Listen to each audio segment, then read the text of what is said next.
My name is Hank Statscewich. I'm a physical oceanographer, and so my main focus of my research is to kind of understand the motion of the ocean, where ocean currents are moving to, where they're coming from, how much heat they contain, how much salt they contain. You know, when we're trying to answer these major questions about what happens with climate change, we need to be able to monitor what's going on or what's maybe happening in the past, and then sort of make some predictions for the future.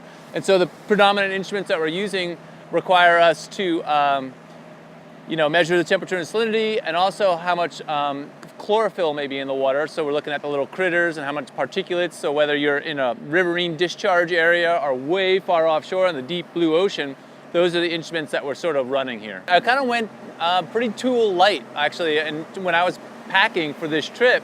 And the reason why is because I knew that this ship, being an oceanographic research vessel, would have an entire complement of tools. And so I tried to save a little bit of money in shipping costs by using the ship's entire swath of tools. So Ethan Roth, the marine technician on board, he's got his own workshop here. In fact, just today, we were soldering resistors onto one of our cables that's picking up a lot of line noise. And he had a beautiful welding bench, just like my soldering bench back home, and a bunch of resistors so we could troubleshoot and do some soldering and put everything back together so that now it can go back down into the ocean. We use a lot of computers. All of our stuff is digital, right? And so lots of big hard drives and lots of programming to make everything work and make pretty displays so that we can see in real time the information that we're collecting.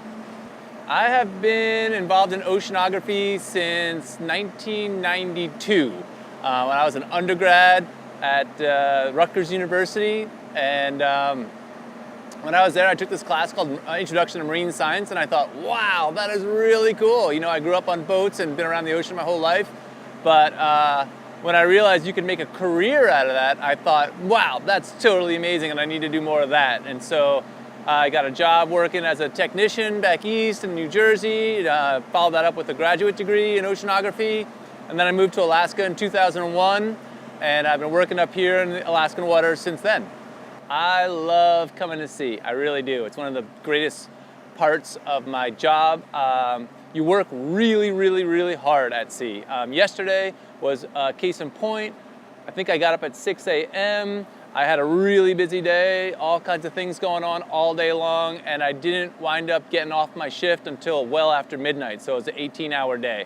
So that can sometimes be a drag, but you know what? It's a real treat being out here. I also really, really enjoy the connections and the people that you meet when you're at sea, because you're in this sort of small enclosed space, and you get to really know somebody in a very short, compressed amount of time, and that's really special, and it doesn't happen anywhere else in my life, and I don't know on how many other walks of life that might happen. So it's really cool. This is a major interdisciplinary study. So we've got biologists, and we've got chemists, and we've got physical oceanographers, and we've got geologists, and we're all talking about each other's science and learning more and getting to rap about, you know, what cool things people are doing. So that's one of the great things about coming to sea.